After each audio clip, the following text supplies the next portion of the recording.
What if it doesn't work out? What if I lose all my savings? And what if I'm just not made for it? If you've ever dreamt of starting your own business, I bet these thoughts have kept you up at night. And trust me, I've also been there, staring at the ceiling and wondering if this is the best decision or the biggest mistake of my life. But here's what I've learned, that the fear and the uncertainty that you're feeling, it's a sign that you care enough to do it right. And today, I'm going to show you exactly how to turn that anxiety into your greatest strength. You see, most people think that successful businesses are built on brilliant ideas alone. But after working with dozens of founders as a strategy consultant, I've realized that clarity beats brilliance every single time. A clear, well thought out plan can take an ordinary idea and turn it into an extraordinary business. Now, think about it. Let's say you are planning a big international trip. What will give you that confidence? Is it just the excitement? Probably not. You will most likely have a well thought out itinerary and you would have booked the flight in advance. And you must have had a ballpark high level figure for how much you're going to spend in that trip. This is very similar to business planning. Business planning is essentially your roadmap to your business journey. So, over the next few minutes, let's map out that journey together. No fancy jargon, no confusing frameworks. Just a simple practical process that will help you pinpoint exactly what you're building and, most importantly, why. Understand who your ideal customers are and why they will choose you over everybody else. Figure out how you'll make the money and how you'll get to keep it. And most importantly, feel confident and prepared for each step that you take. To make this super practical, we'll follow Maria's journey. Maria has a passion for baking incredible cookies and a dream of turning it into a business. But also, like most of us, she has questions, doubts, and fears about taking that first step. So, let's create a business plan for Maria and her cookie business. You can also apply this process to your business, whether you are selling cookies like her, starting a tech company, or offering professional services. More importantly, you'll have the confidence that comes from knowing exactly what you need to do next. All right, let's start with the foundation, your business vision. Every successful business, big or small, begins with a powerful vision. Your business vision has three essential components, and getting these right can mean the difference between building something meaningful or just creating another job for yourself. I'll explain what I mean. First up, your core business idea. Now, this isn't about what you're selling, it is about the transformation you are creating in your customers' lives. When Amazon started, they weren't just selling books online, they were making knowledge accessible to everyone anywhere. When Uber launched, they weren't just offering rides, they were revolutionizing how people moved across cities. Next, we have your long term vision. This is where you let yourself dream big, but with a purpose. Where do you see your business in the next 5 years, 10 years, and what impact will you have made?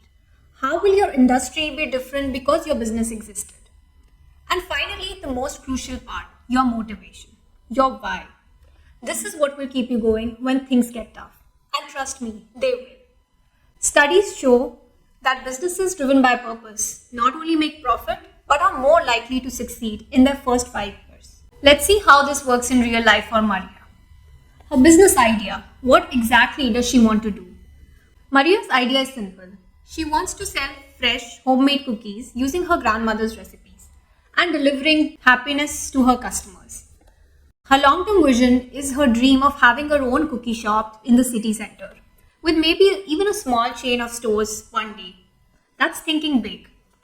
And her motivation, why is she doing this? For Maria, it's about sharing her family's recipe and creating a business she can pass down to her kids someday.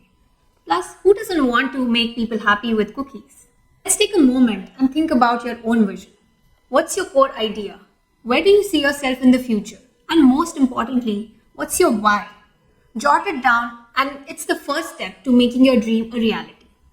Now that we have a vision, let's talk about the market. Did you know that over 40% of businesses fail because there simply wasn't a need for their product? And we definitely want to avoid that.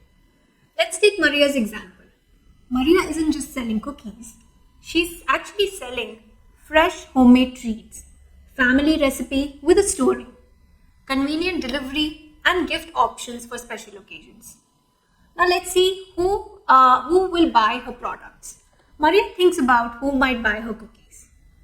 Let's say busy parents who want fresh treats for their kids, office workers needing catering for their meetings, people looking for unique gifts, and late night snackers who might want delivery. Now, here comes a fancy term, market size. Don't worry, it's very simple.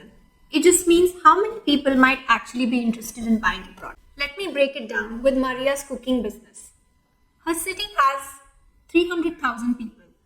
But if you think about it, will the entire city be able to reach her shop? No, right? So maybe people within a 3 mile radius are her best bet. Let's assume that might be around 30% of the number. So we are down to 90,000 people. And now, if you think about it, who will be interested in going to her shop? People who love cookies, right? Let's say that's 60% of the number, because who doesn't like cookies? And that takes us to about 54,000 people. Now comes the question of who would be willing to pay extra premium for homemade cookies. They will need to have some sort of additional disposable income. So we're looking at people who earn a higher salary. Now, assuming that that's about 10% of the 54,000 customers. So our market size comes out to be 5,400 or 5,400 potential customers. Similarly, you need to think about your target market. Who are they and how many of them are out there? Understanding your market is key to knowing if your business idea is viable. Now, here's the secret. Having competitors is actually a good thing. It means that there's a proven market for your idea. Now, the key to understanding how to position yourself in the market is very crucial. Think of it like finding your spot in a crowded market where everyone is shouting for attention. It's time to check out who else is selling similar things. Maria looks around and finds that there are 3 local bakeries, 2 cookie delivery services, and there are supermarkets selling packaged cookies. But here's the cool part, being different. Maria has a special touch. She has a family recipe which nobody else has. She bakes fresh and delivers warm cookies to her customers. She has custom gift packaging and even late night delivery options. So these are her unique selling propositions, the things that make her cookies different and better. So think about what are your unique selling propositions and what sets you apart from the competition. Let's think about how Maria makes money. First up, her market size, as we've discussed, is around 5,400 customers. But Maria is not going to get all 5,400 customers on day one. That would be a cookie miracle. So we need to be more realistic. We can assume a conservative initial market penetration of about 5%, which means that she's aiming to serve about 270 customers initially. This is actually a reasonable starting point and it allows for growth as her brand gains traction. Remember, it's always better to underestimate and exceed expectations than the other way around.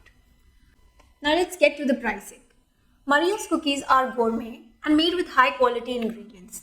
She's not selling your regular grocery store cookies, so she can charge a premium to her customers. So let's assume that an average order value of cookies is around $20. This could be a box of cookies, a few individual treats, or a combination. The key is to find that sweet spot where customers feel that they are getting great value for their money and Maria makes a healthy profit. Now let's talk revenue, the lifeblood of any business.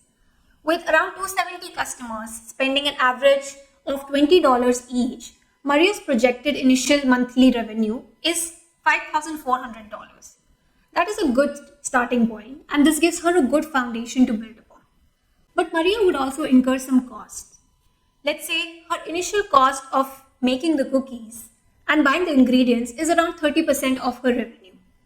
She would also incur some operational costs like kitchen rental, delivery vehicles, staff wages, and some marketing expenses. So assuming that is also around 30% of her revenue, which means that She incurs 60% of her revenue as her cost, leaving to around a 40% profit margin for her. Having a solid business model in place, Maria has a clear roadmap for success. She knows where her revenue is coming from, what her costs are, and how much profit she can expect. And that is the key to building a successful cookie empire. So there you have it. Planning business doesn't have to be very overwhelming. Just break it down into these manageable steps. Define your vision, understand your market, analyze your competition, and craft your business model. I have also created a detailed workbook which contains all the information that we've discussed in the video. You can check out the link in the description. Thank you and see you in the next video.